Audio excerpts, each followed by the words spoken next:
Ողջույն հարգարժան տիկնայք եւ պարոնայք, ես Ռուբեն Մեհրաբյանն եմ, Հանուն Հանրապետության կուսակցության փոխնախագահը, այսօր երեքշաբթի է եւ արդեն ավանդույթ է դարձել, երբ մենք ամեն երեքշաբթի 20:00-ին ուղիղ եթերում պատասխանում ենք ձեր հարցերին։ Ես անոնս էի դրել իմ էջում եւ ստացել եմ 3 հարց։ Այս հարցերը իհարկե չեն կարող չվերաբերվել այն ժամանակաշրջանին, որում մենք ապրում ենք մի ժամանակահատվածում ընդառաջ հերթական խորհրդարանական ընտրություններին, որոնք տեղի են ունենալու հունիսի 7-ին, եւ այսօր, ինչպես եւ ես ներկայացրել էի, մենք ունենք մի հարգարժան հյուր, մեր հյուրն է ազատամարտիկ, նախկին քաղբանտարկյալ Վարդան Մալխասյանը, բարև ձեզ, պարոն Մալխասյան, շատ ուրախ եմ ձեզ տեսնել։ Նմանապես։ Եվ շնորհակալ եմ, որ ժամանակ գտաք մեզ միանալու համար։ Պարոն Մալխասյան, մենք արդեն քանի շաբաթ է ամեն երեքշաբթի ժամը 8-ին ուղիղ եթերով պատասխանում ենք մեր հարգարժան քաղաքացիների հարցերին, հետևորդների հարցերին, բնականաբար այս հարցերը վերաբերվում են մեր երկրի ներքին եւ արտաքին քաղաքականությանը։ Մենք այս պահի դրությամբ իհարկե ունենք 3 հարց, որոնց կպատասխանենք, բայց մենք կաշկանդված չենք միայն այս շրջանակով, մենք նաեւ իմ շրջանակում, դուք ձեր, մենք գիտենք նաև ինչ առավել այսպես հուզող հարցեր ունեն մեր ունկնդիրները եւ անցնելով ինչ որտեղ էլ ենթադրության դաշտ մենք այսպես սպասում ենք, որ այդ հարցը եւս կառաջանա։ Եվ միանգամից անցնենք առաջին հարցին, առաջին հարցի հեղինակը հարգարժան Ռիտա Դավթյանն է, հարցի համար շատ շնորհակալ եմ, կարդամ հարցը։ Պարոն Մալխասյան, ինչով է պայմանավորված ներկա ընդդիմության ցինիկ պահվածքը, ես բառացիորեն եմ կարդում, երբ քաջ գիտակցում են իրենց ազգակործան ծրագրերի արդյունքը։ Երբևէ իրենք եղել են հայամետ, ունեցել են հայի ոգի, հայկական մտածելակերպ, եթե այո, ապա որ պահից իրենք դարձան դավաճան, կարելի է ներել նմաններին, կանխավ շնորհակալություն։ Ըստ ամենայնի, պարոն Մալխասյան, դուք որպես փորձված մարդ, այսպես ասենք, ավագ սերնդի, ով հենց մեր պետականության, անկախ պետականության առաջին օրերից միշտ ունեցել եք ակտիվ դիրքորոշում, օրվա այսպես ամենասուր հարցերի հետ կապված եւ ունեցել եք ամենաակտիվ մասնակցությունը, լինի դա խաղաղության պայմաններում, թե պատերազմի, թե ներքաղաքական այս թոհուբոհի մեջ եւ ուրեմն ձեր դիտարկումները եւ ձեր փորձը ինչ է ցույց տալիս համեցեք։ Նախ շնորհակալ եմ հարցի համար, շատ կարեւոր հարց է տվել Ռիտան, Ռիտա է, չէ՞։ Այո, Ռիտա Դավթյանը։ Այսօր եթե իհարկե դրանց կարելի է կոչել ընդդիմություն։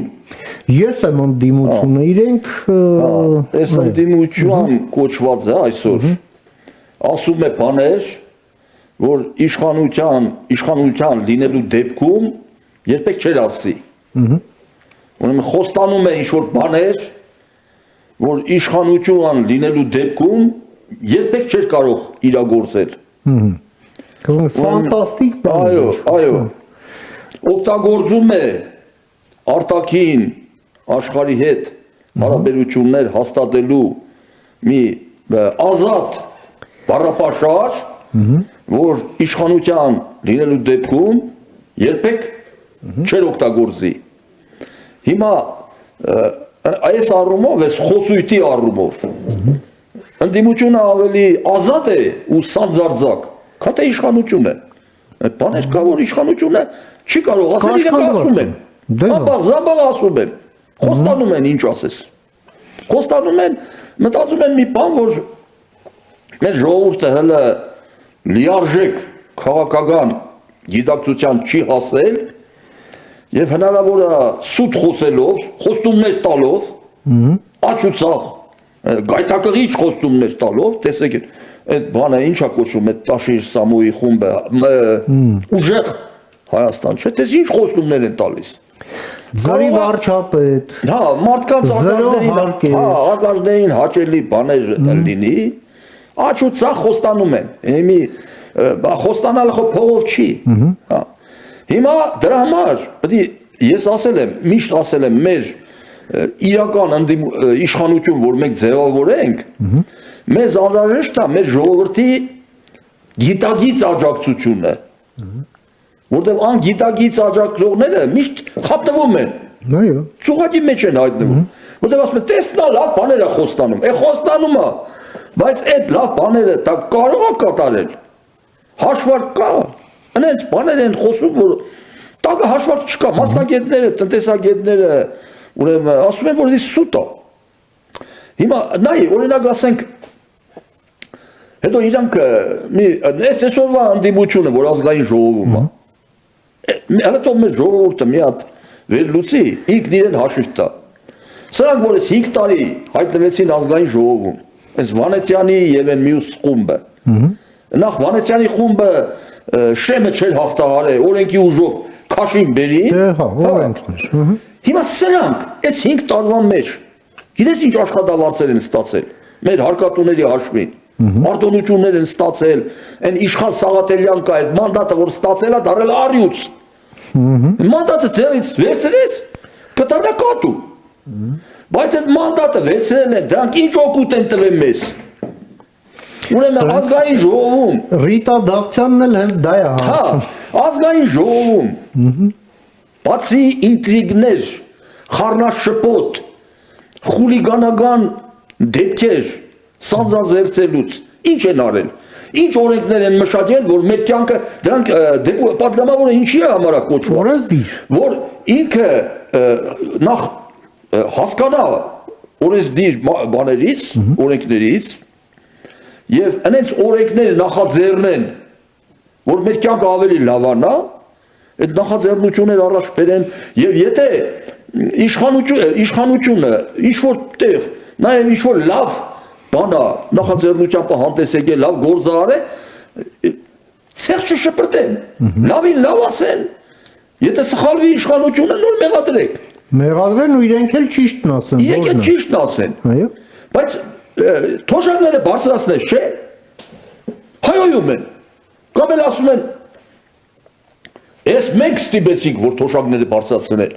Եթե մենք Նիկոլին անընդհատ չճնշենք, թոշակ չէ բարձրանա։ Հիմար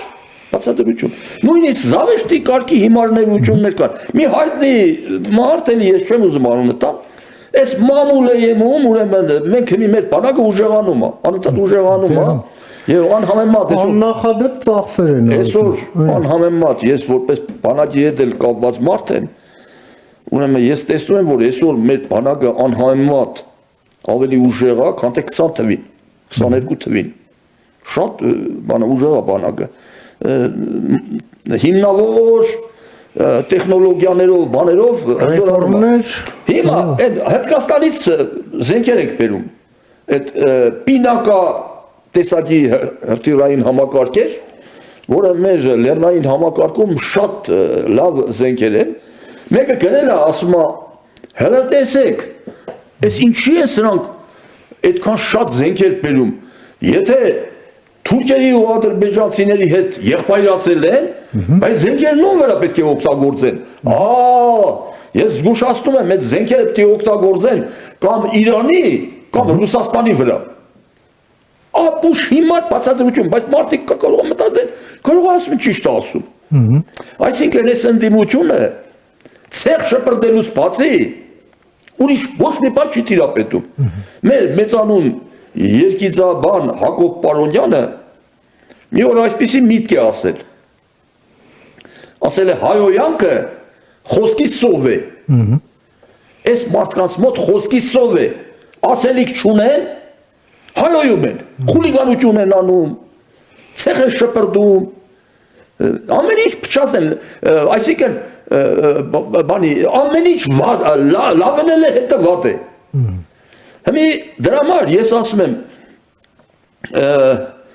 իրանք ինչ են ասում, այս վերջերս այս թեման ծավալու թեմա է, բայց եթե պետք է էլի խոսանք։ Ասում է, այս վերջերս էլի այս Տաշիրի խմբից մեկն ասում է, մենք որ գանք Քոչարյանի բաներից էլի խմբից, արմատախիլ կանենք կոռուպցիան։ Սպասի։ Արմատախիլ կանես, բա հիմա այդ ապօրինի գույքերը որ բերում են, հետ են բերում։ Այդ աղջիկը հալալ լինի իրան, այս դադախազը գյուտ է կամ հայտնագործություն։ Այս աղջիկան որտեղից գտան բերին։ Սա բացառիկ մի ուրեմն հայրենասեր աղջիկ է։ Բայց որ ինքը բերում է ապօրինի գույքերը, լրիվ չի հաջողվում բերել, մի մասն է բերում։ Բայց այդ մի մասին էլ որ ծանոթանում ես, ֆանտաստիկ գլուխը մեծանում ասում ես, այսքան սրանք ոնց են թալանել։ Այդ պատերազմական վիճակում գտնվող երկրում այսքան թալանը աղքատ երկր։ Աղքատ երկրում այսքան թալան սրանք ոնց են արել։ Այսինքն կոռուպցիոները հելելա ասում է ես կոռուպցիայի դեմ կպայքարեմ։ Որ ասում եմ ոնց որ ասեն անփարոյականությունը, անփարոյականը, եթե փարոյականության քարոզներ է կարտում, ուրեմն մեր վիճակը շատ վատ է, շատ վատ ենք մենք։ Ես այն օրը կարդացի մի բան, այո կոռուպցիան, եթե արմատախիլ անենք, երկիրը սրընթաց մի անգամից կզարգանա։ Այդպես են արել նաև Իսրայելում։ Իսրայելի հիմնադիրներից մի կին հիմնադիր կա, որին հрьяաները ասում են երկատե բան, Տիկին, լեդի, Գոլդա Մեյր, այո, Գոլդա Մեյր, այո, վարչապետն իրենց, այո։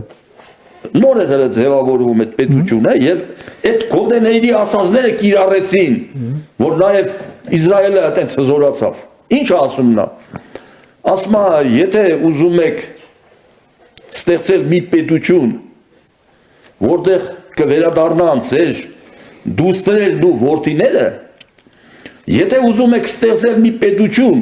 որի ժողովուրդը վախ չի ունենա ապագայի հանդեպ, ապա կատարեք ընդամենը 3 քայլ։ Քայլերից առաջինը, գլխավորը, կոռուպցիան հավասարեցրեք պետական դավաճանությունը, հայրենիքի դավաճանությանը, կոռուպցիոներներին դավաճանների 7 պորտ, 7 պորտ, հիմա ես էլ ասեմ փագեմ, եւ կիրառեցին, դա կոռուպցիան վերացել է,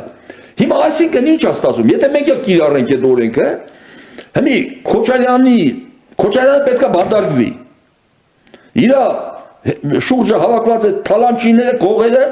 պետք է բանտարկվեն։ Այդ Տաշիր Սամոյի աղբերը դրանց հետ էր աշխատում, չէ՞։ Դե աշխատակազմի ղեկավարը։ Բանն էր, բակի պաշտոն ուներ։ Դրանք էլ են թալանել, դրանք պետք է կալանավորվեն։ Եվ դրանց թորի թորը, հա, պետք է գրանցվի որպես հայրենիքի դավաճան։ 7 պորտ։ Այսինքն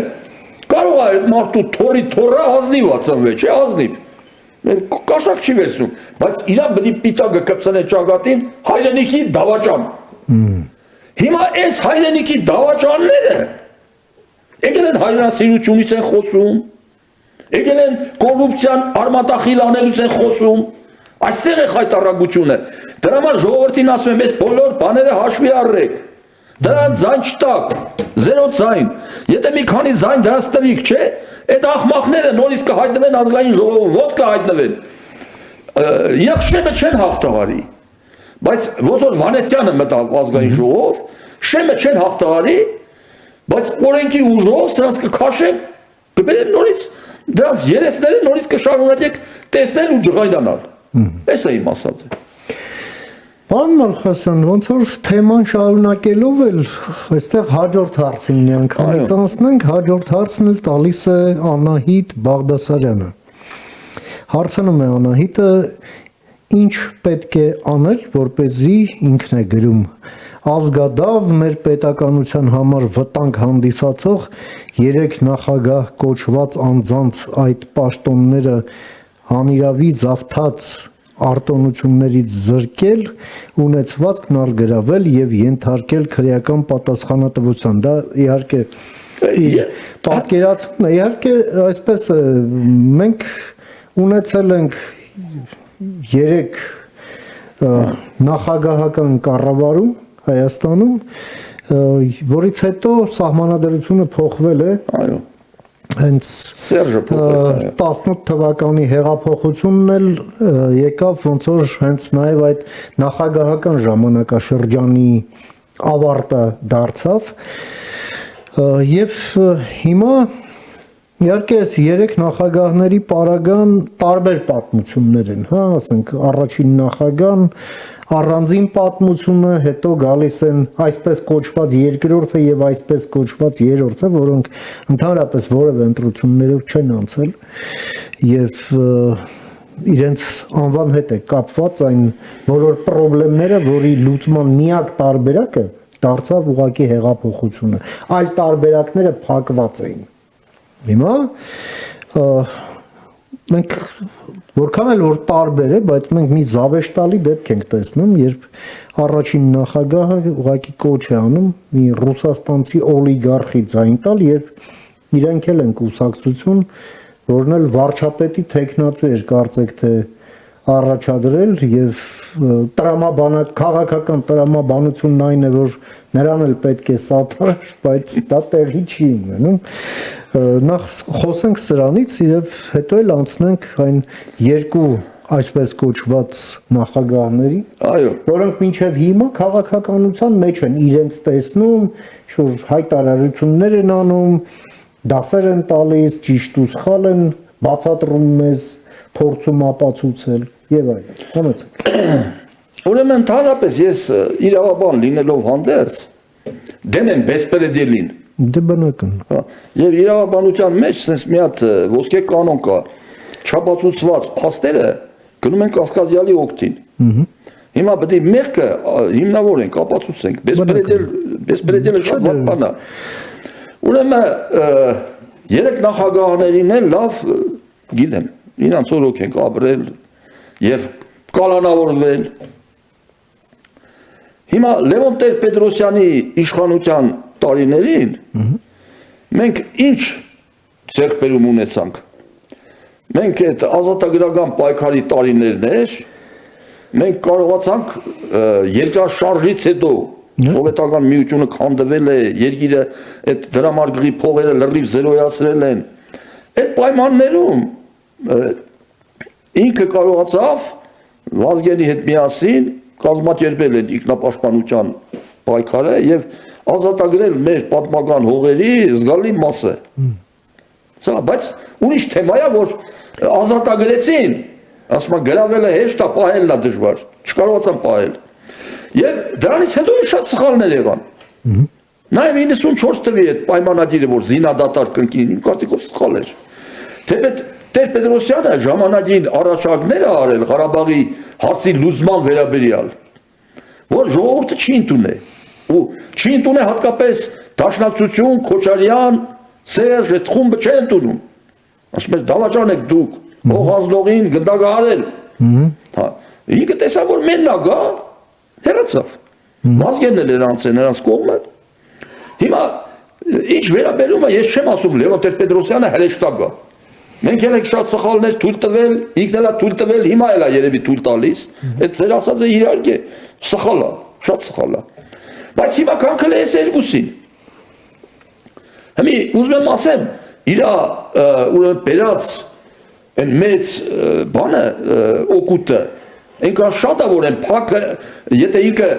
կոռուպցիա չես բացահայտել Լևոնի մոտ, ուրեմն իր այդ արած մեծագործությունները սխալներին ոնց որ ասած ծածկում է։ Բայց հիմա կանք այս երկուսին։ Այս երկուսը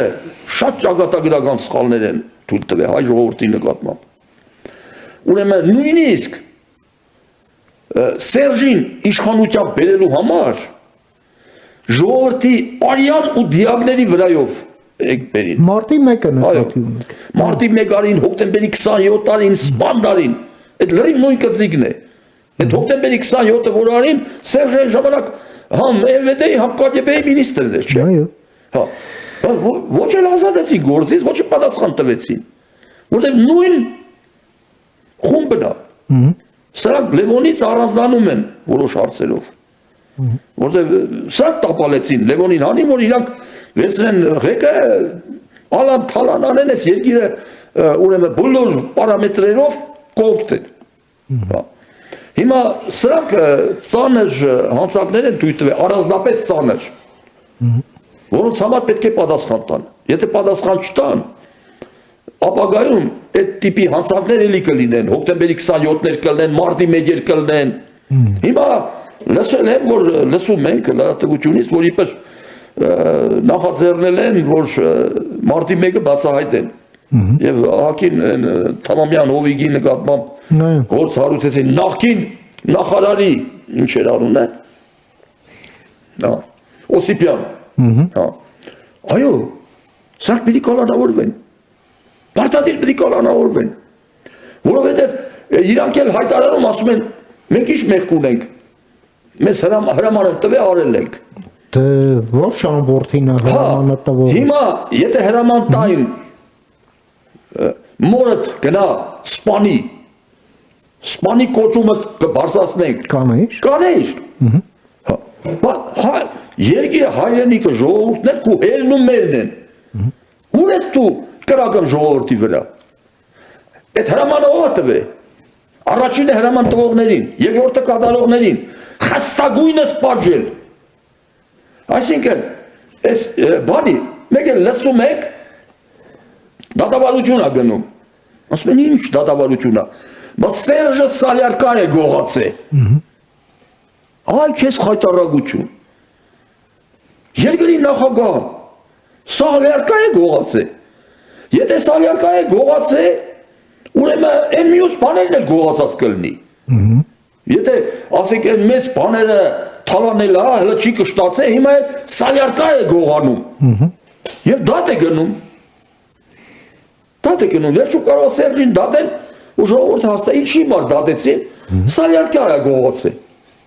այս բաները այս նախագահները շատ մեղքեր ու չարիքներ ունեն եւ մինչեւ անգամ այդ որ ասում եք նախագահական ինստիտուտը որ վերացրին ինքը բերեց պարլամենտական բանը Սերժը բերեց չէ սահմանադրությունը փոխին երրորդ ժամկետը այս սահմանադրությունը թղթով որ ճիշտ է այս գործող սահմանադրությունը ժողովուրդը չի քվեարկել այո 5% ժողովուրդ ցայն չի տվել սրանք բոլոր թվերը կերծեցին իրանց ուզած բաները այն ժամանակ բաներ կային ծախված այդ իրավաբաններ մոռացել եմ անունները այդ դրանց մեծ մասը այդ իրավաբանների մեծ մասը նաև հայրենասեր չեն նրանց փողը տուր այն բանկար Վլադիմիր Նազարյան կար բոլոր կուսակցությունների համար բաներ գրում սահմանադրության նախագիծ ասի բան ասում է թուրքն էլ փոխտակը գլեն սրանք այս փաստաբանները իրավաբանները դրանց մեջն էլ կան հայրենասեր մարդիկ բայց սրանք տալու արմա անընդհատ փող են աշխատում այդ հայրենասիրությունը դառնա երկրորդ պլան այս եմ ասում շատ սխալներ են թույլ տվել եւ պետք է բոլորը իրենց կատար հիմի լավա որ ուրախանում են որ դատախազությունը այդ հակակոռուպցիոն կոմիտեն կամաց այդ սխալները ապօրինի գույքը հետ բերելու ապօրինի գույքը հիմի առաջին հերթին Քոչարյանին նաեւ Պիտի խստագույնս դատել, ինքը խոստովանել է դա, որ բանակը հանեց ժողովրդի դեմ։ Այո։ Բանակը իրավունքը չունի։ Սա շատ մեծ ծանր հանցագործություն է։ Եվ բանակի դեմ հանցագործություն։ Եվ բանակի դեմ եւ դրանով մեր բանակը ինքը քայքայեց, թուլացրեց եւ մեր ամբողջ այդ ռազմավարական ունեցվածքը ուրեմն հազարապատի գեժան գներով վաճառեց ռուսներին որոնք որ վերջում մեզ վաճառեցին թուրքերին։ Այո։ Քոչարյանն արեց սա։ Եվ Ղարաբաղի հարցի հետ կապված էլ սրանք մեծ բաներ ունեն, պատասխաններ ունեն տալու։ Պետք է դատվեն խստագույնս։ Պարոն Մալխասյան, տեսեք, դուք էլ նշում եք, որ 1000-ը մի բան են արել, բայց մինչև հիմա հենց պատկերավոր ասած Սալյարկայի հարցն է մեջտեղում, կարծեք թե մնացած հարցերը ամեն ինչ կարգին է եղել, այդ մի Սալյարկեն էր, որ այն էլ խնդիր է, դա մեկ։ Երկրորդը մենք տեսնում ենք, որ այս մարդիկ, ովքեր հեղափոխությամբ զրկվեցին իշխանությունից, իրենց համակարգը մերժվեց հենց ժողովրդի կողմից, բայց այս մարդիկ մնում են քաղաքականության մասնակից եւ ըստ էության պահպանում են օրինական հնարավորությունը իշխանությունը հետ վերցնելու համար։ Ինչը նորմալ չէ, համաձայն։ Շատ աննորմալ է։ Եվ բացի դրանից էլ հեղափոխությունն եղավ թե չէ, այդպես էլ այդ հեղափոխությունը ծննդական չունի, էլի, ասենք լավ, ինչ եղավ այս հեղափոխությունը։ Որովհետև հեղափոխությունն ինքնին արտակարգ դեպք է, չէ, որովհետև առերևույթ հա երկիրը ժողովրդավարական ինչ ընտրություններ, իշխանությունը դուրս չի գալի, գնա փոխի։ Ընտրությունները դրանից մի տարի առաջ էին եղել, հանրապետական կուսակցությունը այն երկնքի հասնող ինչ-որ տոկոսներ ուներ, ամեն ինչ 250,000 անդամ ուներ։ Շարմազանովներից էր ասում։ Հիմա այդ ոնց եղավ, որ հեղափոխություն եղավ ու պարզվեց, որ դուք ձայն չունեք։ Ու դրա հետ կապված գնահատական չկա։ Այդ լավ է։ Ոչ իրավական, ոչ քաղաքական։ Ոչ մի ձևով։ Ու հիմա էլ այս մարդիկ ասում են մենք անդիմություն ենք։ Դրանով իսկ վիրավորելով անդիմություն գաղափարը, որովհետև անդիմություն չի նշանակում պետության հակառակորդ, պետականության հակառակորդ, սուվերենության դեմ կամ ասենք մեր երկրի նկատմամբ թշնամական վերաբերմունք ունեցող պետության շահերի այսպես հաղորդիչը մեր ներսում։ Մենք այսօր տեսնում ենք, այս մարդիկ ընդհանրապես ինչ խոսում են, ստացվում է ոչ թե իշխանությանն են հակադրվում, այլ պետության գոյություն են դնում կասկածանքի տակ։ Համեցեք։ Ուրեմն քեզ ասեմ, Ռուբեն ջան, այս քաղաքականության մեջ մի ոսկե կանոն կա։ Ուրեմն այդ կանոնը եկեղեցին հակառակ ձևով կիրառում էլի։ Եկեղեցին ասում է մի դատիր, որ չդատվես։ Եվ ինչ դատով դատում ես, այդ դատով էլ կդատվես։ Իսկ քաղաքականության մեջ ասում է, որպեսի քեզ չդատեն, դու դատիր։ Դատիր, որ չդատվես։ Հիմա հələ նայեք, բանը Սաակաշվիլին, երբ որ Փաշինյանը տեղական իրավապահ մարմինները կալանավորեցին բանին, Սամվել Կարապետյանին, չէ՞։ Այո։ Հաջորդ օրը Սաակաշվիլին ուրեմն հայտարարություն տարածեց։ Ասեց, ես եկել եմ մի հետևության, իդեպ Սաակաշվիլին մեծ տրամաչափի քաղաքական գործիչ է, ինքը սովորական գործիչ չի։ Ասում է, ես եկել եմ մի հետևության, որ Փաշինյանը ավելի ուժեղ քաղաքական գործիչ է, քան թե ես։ Ինչի համար։ Ասում է, նույն սցենարը ին վրա կիրառեցին, Իվանաշվիլիին ուղարկեցին, ես չկալանավորեցի Իվանաշվիլիին, ինքը իսկ կալանավորեց։ Հիմա Փաշինյանը, եթե Սամվել Կարապետյանի չկալանավորեր, ինքն էր Նիկոլին կալանավորելու։ Ուզում եմ ասեմ, այս օրենքի խստությունը մեր մոտ, քանի որ այս երկիրը համարվում է ժողովրդավար երկիր, դեմոկրատական ուղղությամբ գնացող երկիր։ Սկսնակ, այսպես։ Հիմա շատ բաներ ես էլ մտահոգված ենք, բայց եթե առանց լուրջ հիմքերի, փաստերի մեկի վրա գործ հարուցեն, ուրեմն տարբեր ատյաններով բողոքներ կանեն մինչև Եվրոդատարան։ Դե։ Հետո կարտարանան։ Դրա համար այս իրավապահ մարմիններն էլ են շատ հարցերում կաշկանդված։ Պետք է փաստեր լուրջ հիմքերում փաստեր հավաքեն, չէ՞ որ գործ կարողանան հարուցել եւ մինչև վերջ այդ գործը տանել։ Դա մարդուն առանց մեղքի ոչ ես կարող։ Առանց մեղքի բեսպրեդելը ավելի կործանի երկիրը։ Հիմա այդ եմ ասում, ինչին էր վերաբերում հարցը։ Հարցը վերաբերվում էր նրան, այս մարդիկ ոնց են մինչև հիմա քաղաքականության մեջ։ Քաղաքականության մեջ են, որտեղ էլի եմ ասում, օրենքը ամբողջ խստությամբ չի կիրառվել։ Եվ քաղաքական, իրավական, գնահատական նախորդ իշխանություններին չի տրվել։ Հրապարակային չի տրվել։ Ուրեմն դրա համար սրանք այդ բանի մեջ սես մի կարգ կա, ես ոստիկանությունում եմ աշխատել ահագին։ Ուրեմն երբ որ դու հանցագործին, ակնհայտ հանցագործին զիջում ես, չէ՞, ինքը ավելի է լկտի անում։ Ինքը ոչ թե անպատժելիությունից։ Ինքը տեսնում է որ դու թույլ ես, առանց զիջում ես, նորից անում։ Այսինքն այդ օրենքի դիկտատուրա օրենքի գերակայություն չի աշխատում։ Չի աշխատում։ Չնայած որոշ դրվագներ ես տեսա, որ իրանք կիրառում են, ասենք իրանք մոդիկ, ասենք ես ամենի դեսպանի եղբայրը հանցանք կատարեց, դատեցին։ Իրանք մարդիկ էլ եթե բաներ են անում, պատժում են։ Երկի։ Պատժում են եւ անկապ զբաղեցրած դիրքից, պաշտոնից, Քոչարյան, Սերժական, այդ Տաշիրական այդ խումբը։ Այդ բառապաշարը, որ ստեղ օգտագործում է, գնալ օգտագործել Ռուսաստան։ Պուտինը մի օրվա մեջ դրանք արդեն 10 տարի հոտված էին դրելու վերելքը։ Այդ այդ Ռուսաստանը ինչ ասեին, հասարակ մի բան ասեին, պատերազմը լավ բան չէ, մենք խաղաղություն ենք ուզում, հա? Խաղաղություն ես ուզում, քանի հոգու։ Գնա 10 տարի նստի։ Բայց նրանք Ռուսաստան են ուզում մեծ վրա մեր պրեզիդենտն ասում է, մենք ուրեմն պետք է գրավենք ամբողջ Ուկրաինան, ես եկի ասում խաղաղություն եմ ուզում, բանտարկել։ Ես տեսել եմ, որ ես երկիրը մի քիչ լոյալ է, բանա, բարի է, դեմոկրատական բաներ է առաջ տանում, նրանք էլ լեկտի անում են։ Խնդիրը ամբողջ սրա մեջ է։ Պարոն Ալխասյան, նաև ստեղ մի հարց էլ կա, մենք այս ինչ ձեր հետ միասին քննարկում ենք, մենք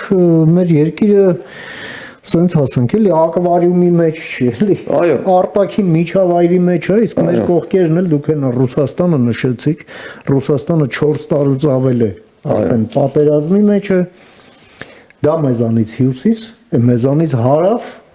Եվս մի ահռելի տարածաշրջանային պատերազմ է եւ մենք էլ նոր փորձում ենք այս տասնամյակների կոնֆլիկտը մեր հարևանների հետ հաղթահարել այդ խաղաղ ուրեմն գոյակցության, հա, ինչ որ ձև գտնել եւ ինչ որ բաների հասել ենք նաեւ արել ենք դա Միացյալ Նահանգների շնորհիվ մենք ընդհանուր շահ ենք կարողացել գտնել եւ դրա հիման վրա փորձել ինչ որ տենց համակեցության մոդել մշակել հիմա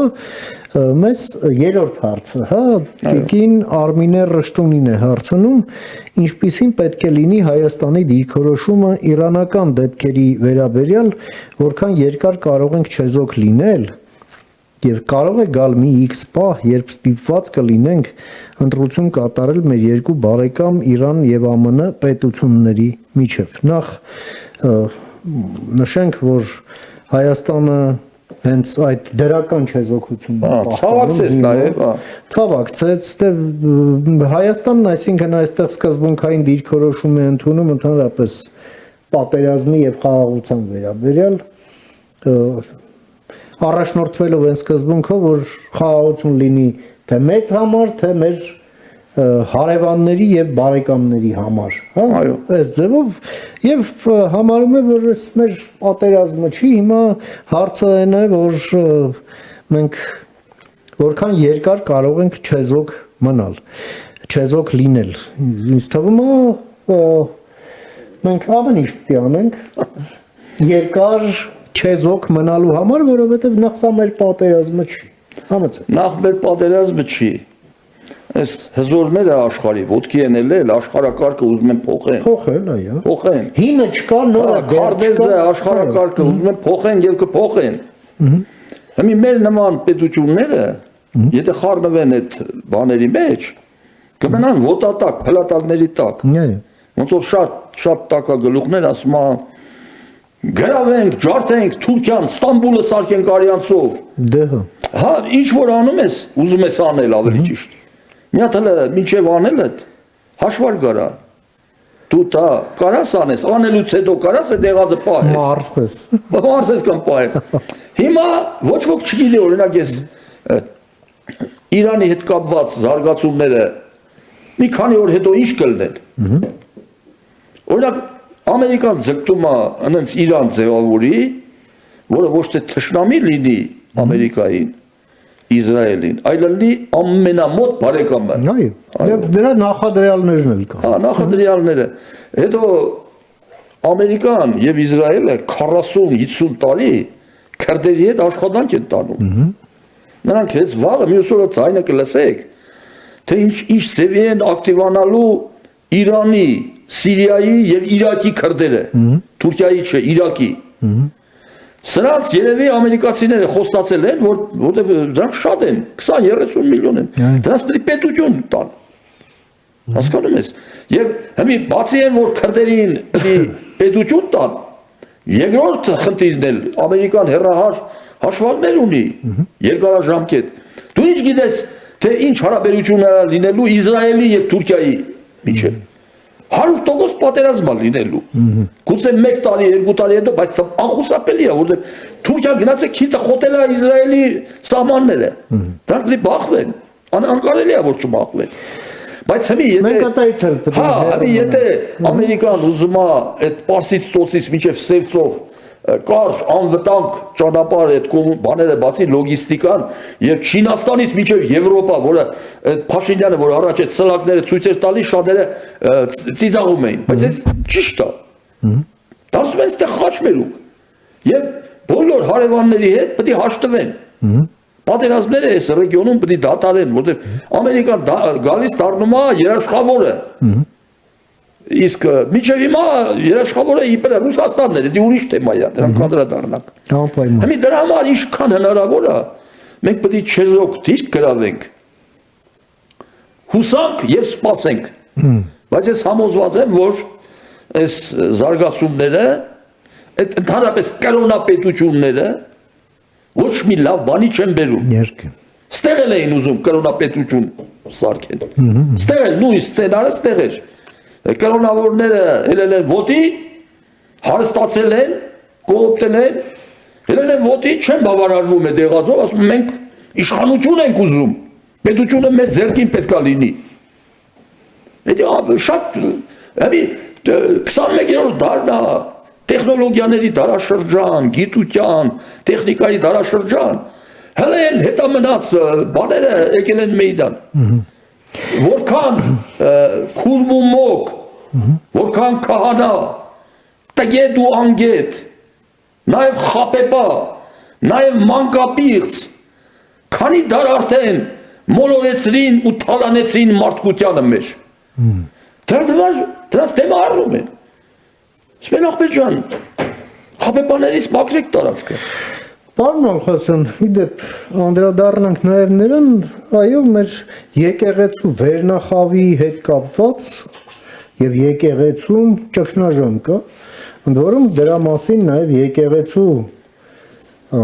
ծառայողներն են բարձրաստիճան, հոգևորականներն են նաև նշում եւ բարենորոգման շարժում են նախաձեռնել, չէ՞, եւ համարում են, որ պետք է եկեղեցին իր ներսում ուժ գտնի այս խնդիրը լուծելու, բայց մյուս կողմից էլ պետությունն ինքն էլ, նաև հասարակությունը ինքն էլ չի կարող սրան անտարբեր լինել, հաշվի առնելով, որ եկեղեցու այդ վերնախավը այսօր փաստորեն Հայաստանին թշնամի ուժերին է ծառայում, ի վնաս Հայաստանի Հանրապետության ու այսպես մեծ հիմքեր ունենք մտածելու, որ Հայաստանի դեմ արշավում այս մարդիկ, այս խումբը փոքր, ինչ-որ շատ կոնկրետ ֆունկցիաներ է ստանձնել եւ փորձում է կատարել, եւ պետությունը երբ դրա դեմն առնում է, ասում են սա արշավ է ընդդեմ 1700-ամյա եկեղեցու։ Դուք ուշ-ուշով հետևում եք այս դեպքերին, եւ վստահաբար շատ ցավալի է ձեզ համար էլ, բոլորիս համար էլ, սա մեր եկեղեցին է, բայց այնուամենայնիվ ճգնաժամը կա, խնդրեմ ձեր մեկնաբանությունը։ Այս եկեղեցու բարենորոգման գործընթացում մենք շատ զարմանալի ու զավեշտալի դեպքերի ականատես եղանք։ Օրինակ, դրանք շատ են, բոլորը չեմ կարող թվարկել։ Մենք տեսանք, թե ինչպես այսպես կոչված վեհապարը, վեհապար հայրապետը, ուրեմն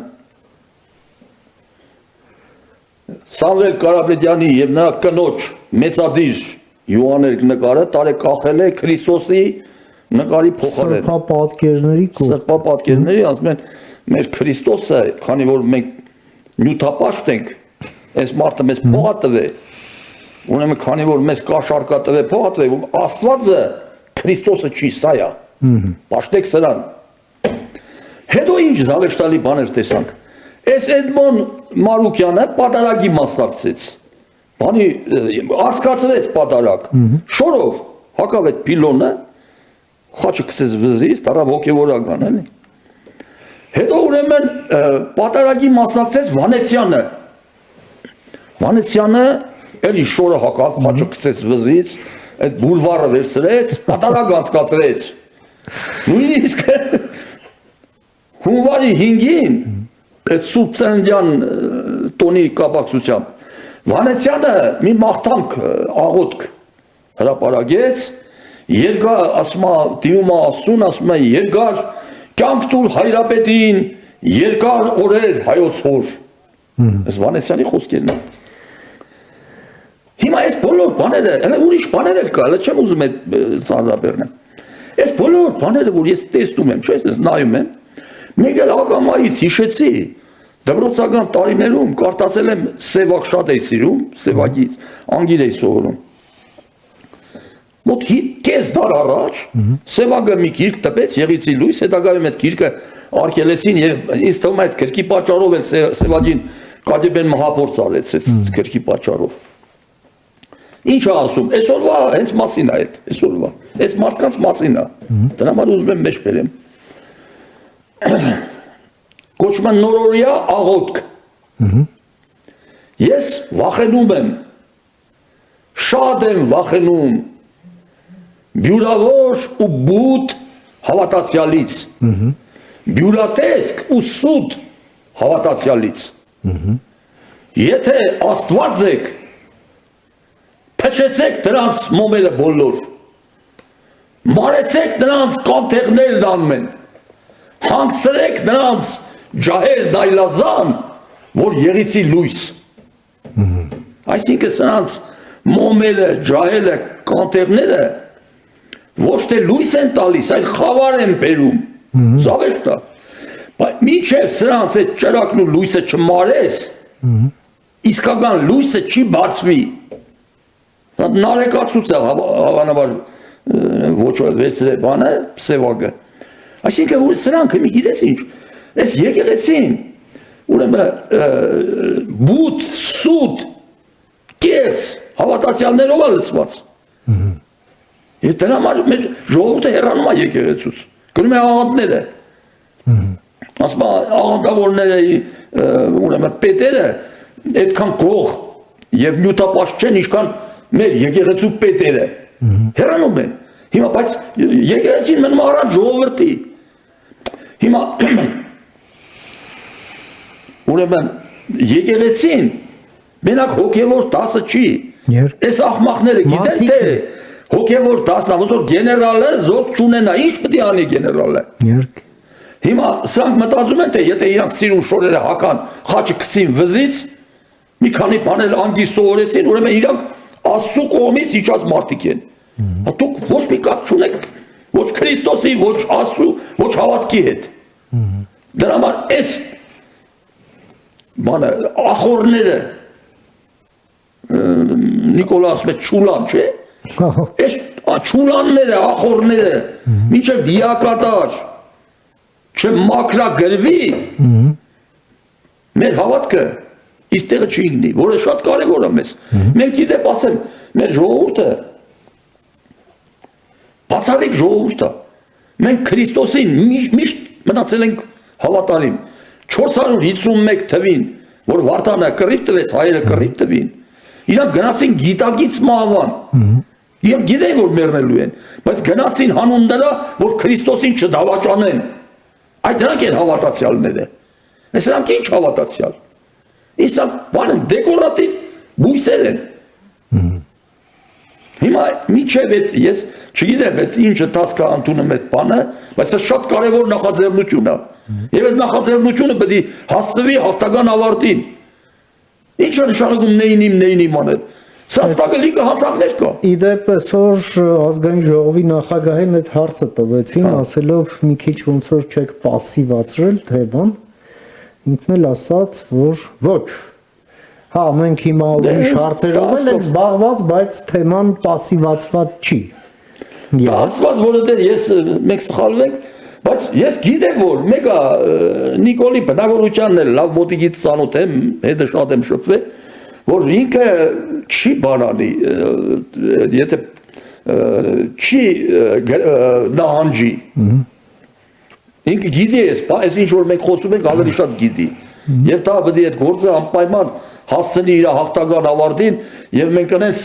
եկեղեցի ու վեհապար պետք է ունենանք, որ իրոք արժանի լինեն իր ձեռքը համբյուրելու։ Բայց սրանք պղծված են, սրանք չի կարելի նույնիսկ մոտիկ գնալ։ Պետք է դուք մերժես, որ իրանք զգան մերժված են, իրանք իրանց ռադալեն գնան։ Պարոն Մալխասյան, այս ամենը որ մենք խոսում ենք, այս ոնց որ զուգահեռ սյուժե է գնում Հայաստանի ու Ռուսաստանի միջև հարաբերություններում շատ խորը ճգնաժամի։ Այո։ Հետ միասին, ընդ որում այս խորը ճգնաժամը դա իմ համոզմամբ սա այս վերջի 5 տարվա ճգնաժամը չի։ Ոչ էլ վերջին 35 տարվա ճգնաժամն է, հա, ասենք այդ անկախության օրվանից։ Հա։ Այլ վերջի 200 տարվա այդ անցած չանցածի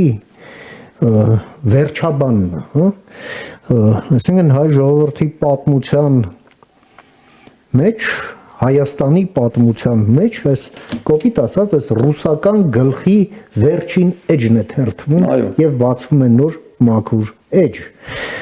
Բայց այնուամենայնիվ սա դեռ սպառնալիք է, որը պետք է դեռ հաղթահարվի։ Այսինքն տենց այնպես չի, որ դա մեզ հեշտ է տրվում եւ ռուսներն էլ տենց հեշտորեն կասեն դե լավ, ինչ ուզում եք արեք։ Սենց էլի իր խորության մեջ էլի դուք ինչպես եք տեսնում, ինչպես եք գնահատում այս իրավիճակը հայ-ռուսական հարաբերություններում եւ ոնց եք տեսնում ելքը համեցեք։ Ես քեզ ասեմ այդ հարցը, այդ թեման այսօր հայ ժողովրդի ամենակարևոր հարցերից է, բախտորոշ հարցերից է։ Ընդհանրապես խելացի ազգերն ու ժողովուրդները իրենց եւ ուրիշների սխալներից դասեր են քաղում։ Նույն գետը երկրորդ անգամ չեն մտնում։ Այո։ Եվ միշտ զգուշանում են նրանցից, ովքեր գոնե մեկ անգամ իրաց խապել կամ դավաճանել են։ Այո։ Այս պարզ բան է, չէ, հասարակ բան։ Որ ազգերը ու ժողովուրդները, որ սա այս պարզ բանը չեն հասկանում, անխուսափելի դատապարտված են կործանման։ Հիմա աշխարհի շատ պետություններ եւ պետության ղեկավարներ իրենց անվտանգային ճարտարապետությունը կառուցեցին ռուսների վրա, Պուտինի վրա։ Եվ միշտ մտածում էին, որ եթե Ռուսաստանը իրենց դաշնակիցն է եւ ուրեմն իրենք անվտանգ են, դարդ չունեն։ իրենք ոչ մի խնդրեմ չունեն։ Ինչ ոչ մի ճշնամի իրենց չի մոտենա։ Հələ այս բարձ բանը, թող մարդիկ այդ բարձ բանից չեմ խոսում, քաղաքագիտական բանից չեմ խոսում, հələ թող ժողովուրդը մի հատ տեսնի, ինչպես պաշտպանեց Պուտինը Կադաֆիին, ինչպես պաշտպանեց Սադամին,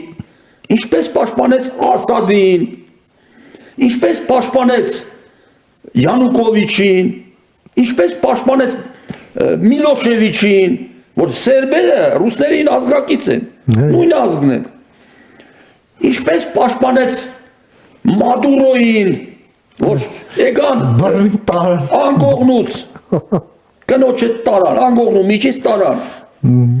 Ինչպես պաշտպանեց Իրանին, որ ռուսները այդքան Իրանից զենք ստացան, Իրանի հետ զենք էին տալիս առնում եւ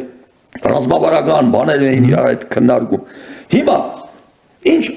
ուրիշ զավեշտ եմ այսօր իմացել, այսօր։ Ուրեմն երբ որ այդ Ալի Խոմեյնիին ընտանիքով վերացրին, Պուտինը շատ խորը կսկիծով ցավակցություն հայտնեց։ Այսօր էլ ինչ է ասում։ Դիմել այ Քուվեյթին, ասում է ես պատրաստ եմ զենք զորք բերեմ Քուվեյթ, քեզ պաշտպանեմ Իրանից։ Իրանը ռմբակոծում է, երեք արդեն նրանց վիշտ էր ցավակցում։ Այսօր անցել է Քուվեյթի կողմը, իբր իր խնդիրները Ուկրաինա լուծել է, հեմել հայտարարում է թե Քուվեյթին կփրկեն։ Ինչպես պաշտպանեց վերջապես Պուտինը հայերին եւ հատկապես արցախցիներին։ Մեզ միամիտ հայերից խաբեց, թե ես բան եմ բերում խաղապարներ, կանգնեմ ձեր արանքը, հա, բան ստեղ, մեկը ձեր խատրին չի կմնի, ճանճ չի թողել։ ես ստեղ եմ։ Այս միամիտ ժողովուրդն էլ արցախցիները սկսեցին Պուտինը մեզ կօգնի, Պուտին պամագի։ Ինչ արեցին։ Արցախը առանողագի մեջ, ուրեմն թուրքերի հետ համատեղ ծրագիր կազմեցին, որ Արցախը ոչ միայն պետքա էթնիկ զտվի, այլև արցախցիներին պետքա մինչև վերջի լուման կողոպտվի, փողերը լրիվ ձեռքերից պետք է առնենք։ Հələ թող այդ մի տարի, որ շրջափակման մեջ էին գտնվում, թող արցախցիները լսեն ինձ եւ հատատ ասեն, այդ մի տարվա մեջ ռուսները շաքարավազը ինչքանով են ծախել ցես։ Ծխախոտի մի տուփ է ինչքանով են ծախել, մակարոնը 5000 դրամ։ Ուրեմն 30-ից 40 անգամ բարձր գներով։ Լրիվ սրբին փողերը տարան, սարքին ունեզուրկ, ոչ միայն տնազուրկ, ունեզուրկ, նոր հանին ասին գնացեք այդ ձեր հին մին ավտոներն առեք, փախեք, գնացեք Հայաստան։ Ու գոհեղեք, որ չենք կոտորում։ Գոհեղեք, կոտորեցին շատերին, կոտորեցին։ Բանը, իդեպ ասեմ, ժամանակին Ժիրինովսկու մասին թուրքերն ասում էին, եթե ուզում եք իմանալ ինչ կա Կրեմլի մտքին,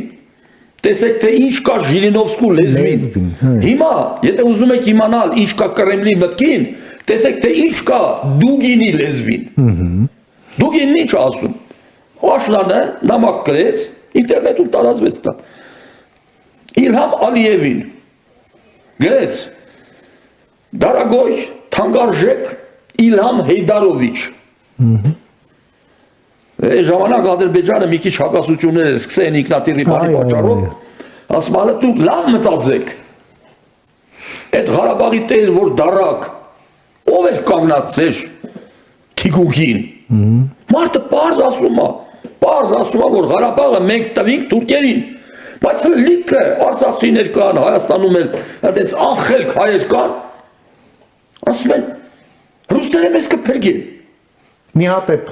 Մի հատ է փրկել։ Այ մարդ, հերիք չի։ Կարելի է հիմար լինել, բայց չի կարելի ամբողջությամբ հիմար լինել։ Այդքան չի։ Հետո ռուսների հետ կապված մի երկու բառեր շատ երկար թեմա է, այսի ժամերով կարելի է խոսել։ Գալ 1921 թվից, թե ոնց նրանք մեր 60,000 քառակուսի կիլոմետրը կեսը տվին թուրքերին, կեսը տվին վերցրին իրանց, Ղարաբաղը մեկ հարց են տալի, ասում են, Ղարաբաղը ով է տվել թուրքերին։ Ղարաբաղը տվել է Լենինը, խելքի արեք։ Լենինը տվել է ռուսները հայերի նկատմամբ միշտ ունեցել են ուրեմն քաղաքակրթական բարդույթ, էթնիկ քաղաքակրթական բարդույթ։ Հետո ռուսական պետությունը երբեք կառուցված չի, ասենք ինստիտուտների, գաղափարախոսության վրա։ Այս պետությունը կայսերապաշտական երկիր է, միշտ կառուցված է Ցարի կամքի վրա։ Ցարի կամքի վախի եւ ստի վրա։ Վախի եւ ստի վրա։ Վախ, տեսեմ այդքան ռուսները կոտորել են, ուրեմն ինչ վնասներ են կրում, չէ, մի մարդ չի համաձայնվում փորձ սուսկա խոսա։ Պապածվել են, որտեղ իրանց այդ երկար ժամանակ այդ հաշիշով սրսկել են, որ ձեն հանեցիր Պուտինը կդադի։ Հիմա, հետո իրանք ռուսները մի մոտեցում են ունեցել, հələ Եկատերինայի ժամանակներից սկսած, որ հայերը Աշխատող ժողովուրդ են, շինարար ժողովուրդ են, բայց հայերը պետություն չպետք է ունենան։ Պետությունը հայերի համար հակացուցված է։ Հայերը միշտ պետք է ռուսների ձեռի տակ ապրեն եւ լինեն ռուսների վասալը եւ կատարեն ռուսների ասածները։ Ոնց որ միշտ այն ժամանակ սովետի ժամանակ էր բաներ։ Համար Դուգինը, այս վերջերս չլսեցիք, Դուգինն ինչ ասեց։ Սալավյովը Դուգինը ինչ ասին։ Հայերը պետություն չպետք է ունենան։ Այո։ Բայց ռուսները մի հատ էլի մեղք են գործել, որ աշխարհում երևի ոչ մի պետություն այս բան չի արել։ Ռուսները դավաճանել են ոչ միայն մեզ, այլև դավաճանել են իրենց։ Հիմա հասկ կտակ, իրենց ոնց են դավաճանել։ Դրանք անընդհատ, հələ Գրիզլով կար, շուտ, մի 20 տարի առաջ։ Եկավ Հայաստան, ասեց խմեց կոնյակը, ասեց Հայաստանը մեր ֆորպոստն է, սա մեր դուռն է, մեր դարպասն է, եթե դարպասը բացվեց, Ռուսաստանը կորած է, նույնը ասեց ես վերջերս Դուգինը, չեք լսել, ասեց Հայաստանը մեր ֆորպոստն է, հիմա եթե դու ֆորպոստը դու ես հանձնում, դու, այսինքն հանձնելով, ինքը հələ մենք թողենք, մենք մեզի չի ուզում, որ մենք պետություն ունենանք, հանձնել է, մենք էլ աղմախի նման գնացել ենք իրա հետևից, հանձնում է մեզ, բայց ինքը իրան է ոչնչացնում, հիմի խելոք ռուսները վերլուծում են, որ այս ամբողջ ցախողումները 4 տարվա պատերազմի, սկսվել է Արցախից, Արցախի այդ ֆորպոստը բացեց ու սկսեց կործանվել, հիմի ժամ առ ժամ այդ ռուսական նավը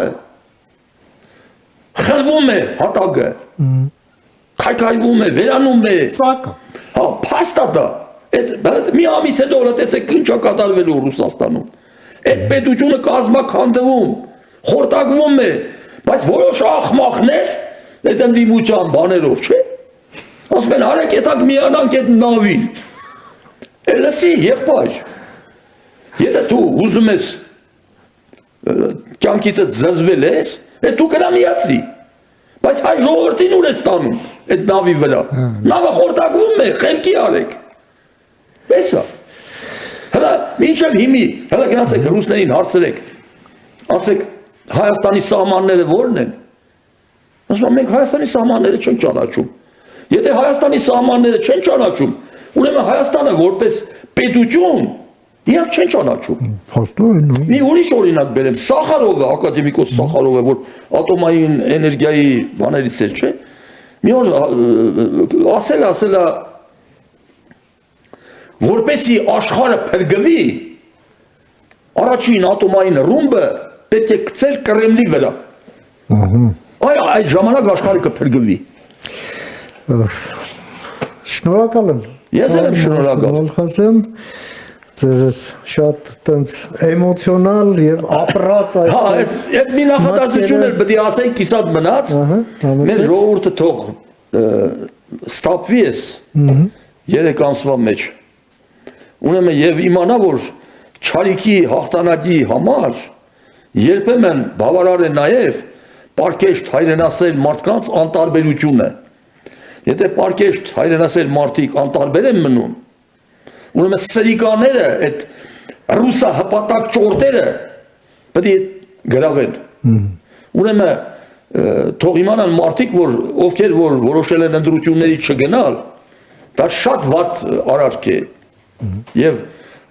դրանից է սկսվում, այդ անտարբերությունից է սկսվում բոլոր կործանումները։ Ինչ,